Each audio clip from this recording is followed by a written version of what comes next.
Hello everyone, welcome back to another high-level match of StarCraft 2. What I got for you today, it's a Terran versus Zerg, where in game number 1 we found ourselves on the map Neo-Humanity.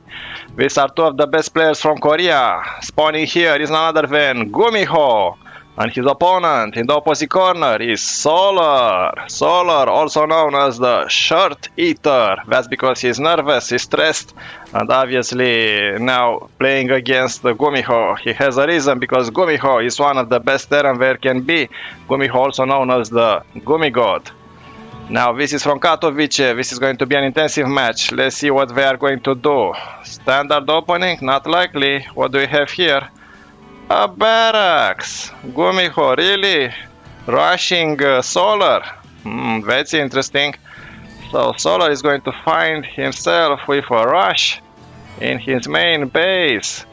So the reason when players play like this is to somehow get your opponent on the wrong foot, as they say in English. And so far Solar has no idea. He's starting his second hatchery. This is his vision. So zero awareness so far, and this is Solar's vision. Now luckily we see everything, like look at this overlord, so close, but yet so far away. So the timing of this Reaper is very important because it's way faster than usually it is. It has a shorter distance to cover and is going to caught Solar unaware. Solar so far is playing standard Zerg with a spawning pool, but his timing is going to be on what? On the factory. So this is an early rush. GuMiho, Gumi God, also known as Towel Terran. Why? Because unfortunately there is a medical term that I cannot pronounce. I can, but probably not correct. Basically, unfortunately, he has to play with a towel on his mouth due to excessive sweatiness of his hands. But both players are very good. Look at the Reaper already starting in minutes, in 2 minutes already stressing GuMiho. GuMiho already realized something is off. Like, you know the timing. If the timing is too early, something is wrong. Now let's see his defense. Some Zerlings here, waiting for the Reapers. Luckily for him, already a Queen here. The second one coming to defense. Look at them jumping.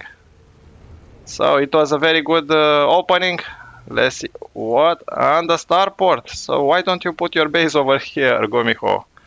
Attack Solar.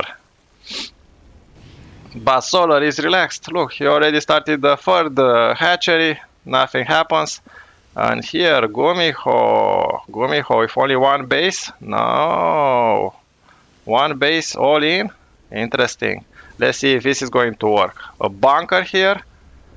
And flowing the barracks to have like a wall off.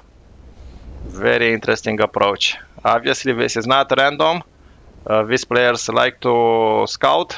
And they are pretty good at what they are doing. Solar started in 2011. GuMiho in 2010, so they have plenty of experience. And now probably this SUV is going to start mining, or just abusing this position. No, just abusing this position. You have a vision with the Medivac, Reaper, so non-stop action. This is what I like to cast. But the best defense is a counter-offense. Yeah, what do? You have nothing here to defend. You send your SUV to repair the supply depots, but if you repair the supply depot, that means you are losing minerals. Let's see the income. The income heavily favoring Solar so far. And coming back with the Zerlings to the slow zone. Wow, this is very good attack. Now these tanks protecting each other. This tank is practically invulnerable because of the rich mineral field. Now this one is going to be saved. No, you're supposed to pick it up with the Medivac. Obviously it's easy for me to comment. So excellent opening so far. Using the barracks to have a vision. instead of scanning. Wow, what a rush. Is this going to be successful? I wonder. But now we have Revengers. And they can throw bio, and that's it. No more tank. So this early rush, which was extremely interesting, you cannot do it and expect the success 100%. We are talking about StarCraft 2 pro players, and Solar is one of the best. At least salvage the bunker. No, he's still persisting. Wow, so GuMiho has only one base versus 2 for Solar, not ideal. Let's see in terms of the income, favoring Solar. Army as well. So what are they going to do next? Just retreat? Some of the units are retreating. Yeah, the tank is here in a defensive position, but now your production facilities are vulnerable. Banshees are good with the cloak ability, but they do not kill easily. It takes time for a single Banshee to kill all these Zerglings. Now 2 is better. The power of 2. And the micro of the tank is also excellent. But in terms of workers, 46 for Solar, only 28 for GuMiho. And the tank needs to be put in siege mode, but if it's in siege mode, that means it's going to be slower. And in the meantime, a counter-attack. If the supply depot are not going to be lifted up, oh, that's bad, that's bad. Yeah, you have some Marines here, but that's bad. So one silly mistake. Yeah, it was dealt with, but with the cost of sending less reinforcements to the front line. And the front line is not that awesome. Only a bunch of Marines and the tank. Now a second one. No, not that awesome. Another run by Zerglings. Each time you have to withdraw your SUVs, that means lost mineral time. Less income. Now another attack on the production facilities. A lot of Zerglings to Revengers. Yeah. You need to lift them up and go. But what do we have here? A drop in the main base of Solar. GuMiho. Oh, this is very good. If the Roach Oran is destroyed, no more Roaches. But too many queens here. Nothing you can do anymore. So non-stop action. This is what I like to see. And now look at the Viking landing. He looks very menacing. Vikings are... I faced them in my Bronze League and Silver League games. Like a lot of players like to have a bunch of them, like all of their army. Then immediately you find yourself with 40 Vikings landing in a mineral base. And that's it, game over. And when you send your units, they just transform themselves in air mode and they go away. So this is a tactic that you could use as well. Now what he is going to do, Solar. Solar was under attack, he still is. This is a nice pathway. So you need to keep some units at home if you are playing against Terran, because Terran likes to drop. But we are talking about a Zerg with 4 bases versus a Terran with only 2. Which is very, very bad for GuMiho. In terms of income, it's more than clear that Solar has an advantage. Even though Zerg is not that efficient, it's efficient enough to win an engagement if he has too many minerals in comparison with a Terran. Now let's see what GuMiho is going to do after this failed shenanigan that he tried. An Overseer that is going to spot everything. Hey, you need to send the Marines, the Viking, go, kill, yes. He's now going to kill it. But in the meantime, he's going to see everything, and even delaying a little bit of the production. Now here we have the Zerg. Is Solar going to take advantage of his economy? So far, he's still like trying to gather more units before he starts a push. The creep spread is very good, despite the fact that GuMiho was very aggressive. Solar was able to expand the creep. The creep wasn't denied so far. And as I said, 2 medivacs are going on a mission to destroy, like taking the edges of the map. And another one in the opposite corner. So distracting the Zerg is very important. You have medivacs on both flanks. What do? If you move for a frontal attack, you are finding yourself in an awkward situation where your mineral lines are going to be destroyed. Any detection? No. No overlords. Only one queen, not enough. But because of the creep spread, Zerg is very mobile. Now let's see if this is going to achieve anything. 3 marines over there, just for distraction. Here we have 2 spore crawlers and a bunch of Zerlings. Not bad at all. Not bad at all. But not sufficient, and you didn't attack the mineral lines. Yeah, saving some of the marines. That's okay, but what do? Now you are trapped. You have spore crawlers and queens waiting for you. So what do, GuMiho? What do? Now, luckily for him, he has working for base, but still Solar hovering around 3,000 minerals. GuMiho just now 2,700. Not bad, but I don't know. Let's see, in terms of income advantage, heavily favoring Solar, and so does the army size. Units lost. Solar lost a little bit more, but he can afford this, and look at the creep.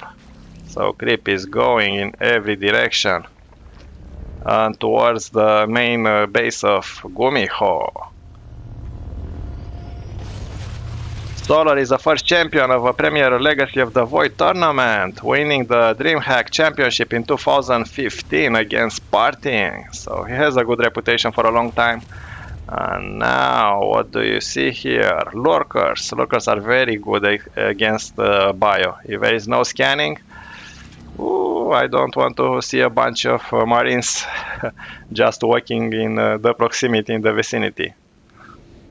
And GuMiho used to play random before switching to Terra. He's the only player today to play as random in a GSL individual event. So both players are unique. Now this attack, not very successful. Yeah, all the marines are dead. My favorite race when I first started to play StarCraft 2 was Terran. I like to do a lot of bunkers. And now these roaches are dead. Yeah, you cannot attack where there are tanks. And now a counter attack on the opposite corner. Now we have Vipers here as well. So this is going to be probably the main engagement in this area because of the proximity of the creep tumors. Now going on the opposite side. But scanning reveals for the Terran everything. Now look at these marines, they have to retreat. You need to respect the power of the lurkers. Excellent engagement now, pushing forward. Step by step, step by step.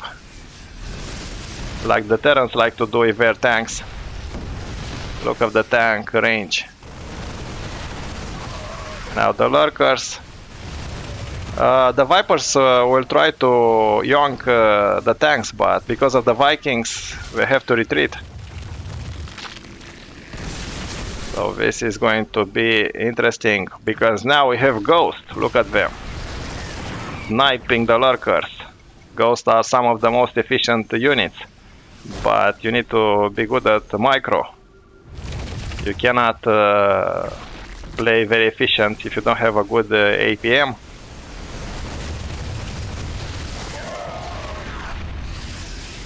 APM for Solar around 500, for GuMiho around 300.